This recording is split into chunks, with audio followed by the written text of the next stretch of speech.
and for today's Stay In plan, I will be showing you how to make baking soda citric acid reactions. So baking soda and citric acid are chemicals that, when combined, make a reaction called an endothermic reaction, which means it gets really cold.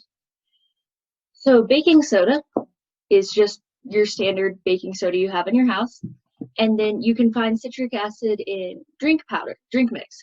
So this is liquid drink mix, and this is powdered drink mix. So this is Propel. Kool-Aid, powdered Kool-Aid also has citric acid in it, and so does the liquid form. So these are some liquid drink mixes. And in order to make this reaction, you are also going to need dish soap and measuring utensils like spoons and water. You're also going to need water. So for each reaction you're going to do, you're going to need about half a cup of water that you've put into a glass like this. And then you're going to need to also have a little bit of extra water in a smaller container. And into your big glass of water, I've already done it in these two, you're going to need to add 2 tablespoons of baking soda,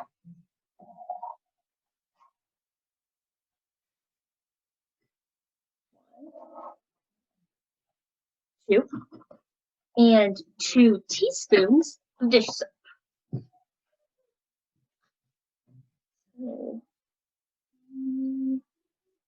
So this reaction does work without dish soap, but it will not get as foamy as it does when you do add dish soap. So once you have added the dish soap and baking soda, you can take one of your spoons, or I'm using a fork here, and mix it together really well. So I've already mixed it together in the other 2 glasses. It'll look like this.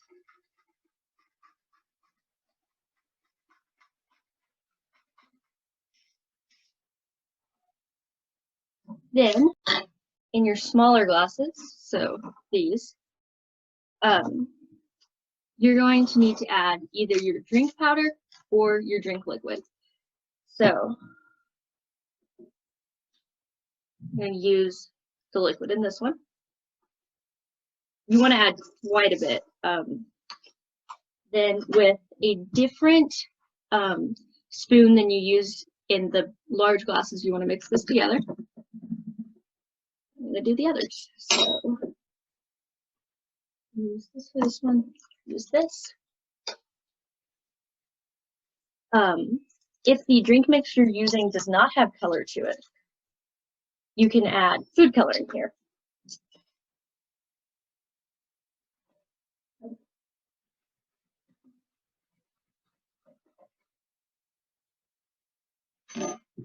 And then if you're using the drink powder, open that. If you're using the drink powder, okay, that's okay. If you're using the drink powder, you just want to mix that in here as well. So,